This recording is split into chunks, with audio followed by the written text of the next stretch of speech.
Possibly the most difficult part of a session like this is we all externalise the risks. Everything is outside of our business and almost never do we think about the impact on ourselves personally. Two guys who run a surfing clinic down on the Gold Coast talking about the major risk to them is one of their customers in a shark attack. I said, well, in terms of likelihood, the person who's on the board every day is actually your brother. So one of the most likely people to be affected is your brother. How does your crisis response program, what does your plan do if it's him that's affected? And the whole thing goes out the window for obvious reasons.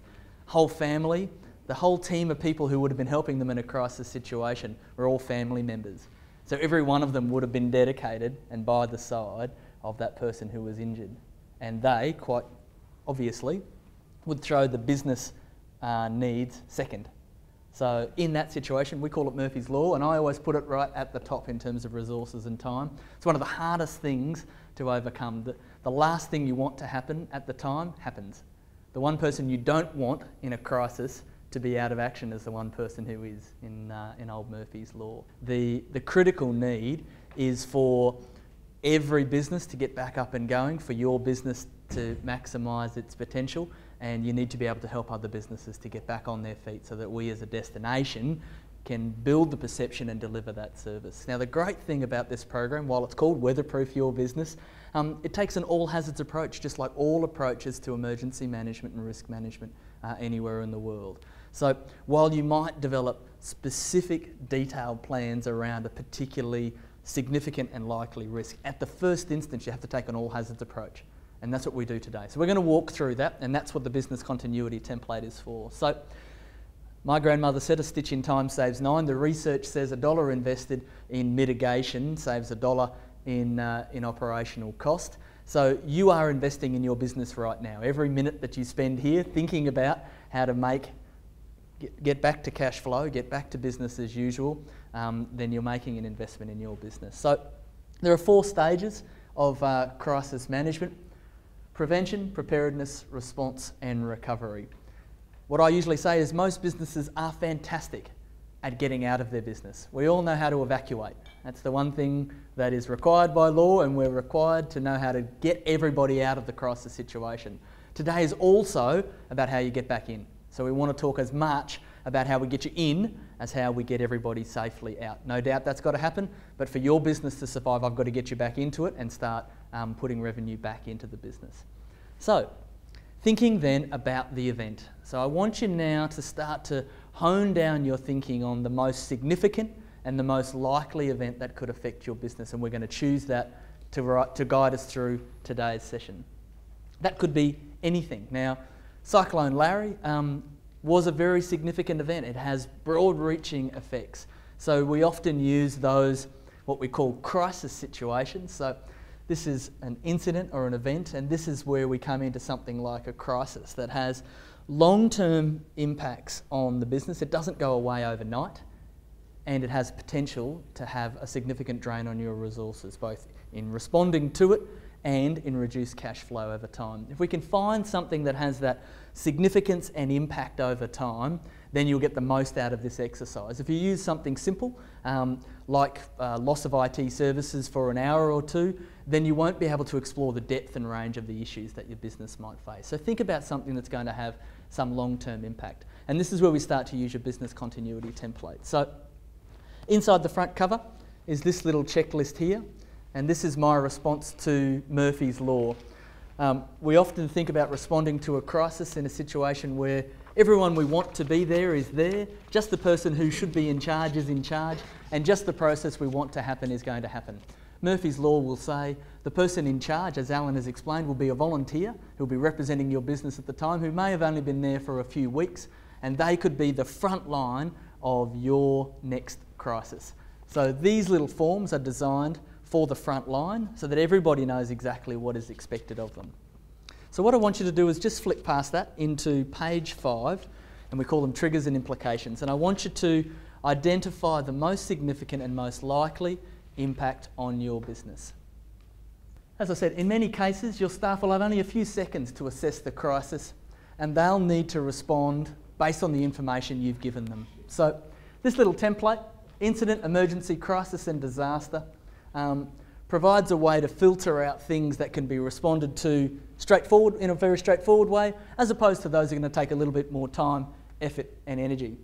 So what I want you to do on that page 5, or for those of you that are using your computers, on the triggers and implications, is to write down in the implication the most significant and likely event in each category. So what's the most significant and likely incident that could occur to your business, like something like a loss of power? How likely is that? How significant would that be? Which one of those is it? So write down examples of each of those sort of crises. And we use this little exercise here to give you some prompts and ideas so that you can use the ideas that other people have put forward. Identify at least one in every category: a significant but likely incident, event, crisis and disaster. For the one you've identified as a crisis, that one which impacts and has the potential to impact on human life, on the viability of your business, on other businesses, and relies on other parts of the region to be involved, that's the one I want you to think a bit more about today, and that's the one we want to use as our example right the way through today. Karis, if that's a weather event, extended wet period leading up to the event day, what does that mean for you? Is it cancellation, is it refund, or is there some alternative? Is there a way for us to continue the business on? Alan, if for example on your site it was a significant injury to a volunteer or to a customer, what does that mean for the business? Is it a full shutdown? How quickly could you get back to business? So start thinking through the implications of that crisis on your business. And Bev, you'll need to choose which one of the businesses you want to model this out for, but the all hazards approach works in an all business approach as well. So the same approach can be applied to both. A quick question around the room.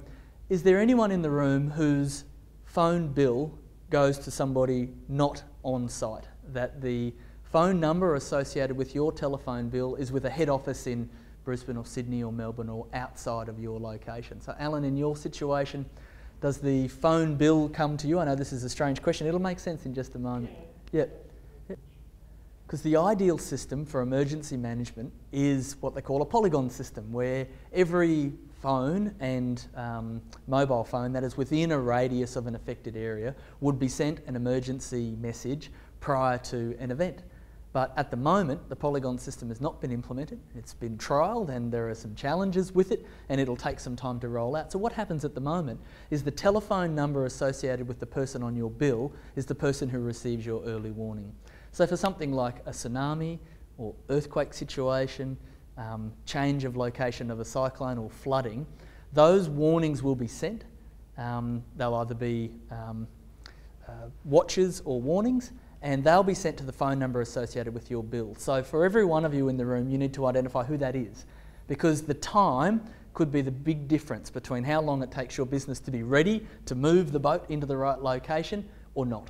So knowing who that is and informing them that they are at the top of your crisis management team for something where you would receive an early warning in a natural disaster. So write down on your page, on the following page, we call it the contact hierarchy, write down the name of the person who is the person who's going to receive that early warning message. So just call them early warning and put down their name and phone number. You'll need to contact them today, if they're not you, to advise them that, that this is a situation.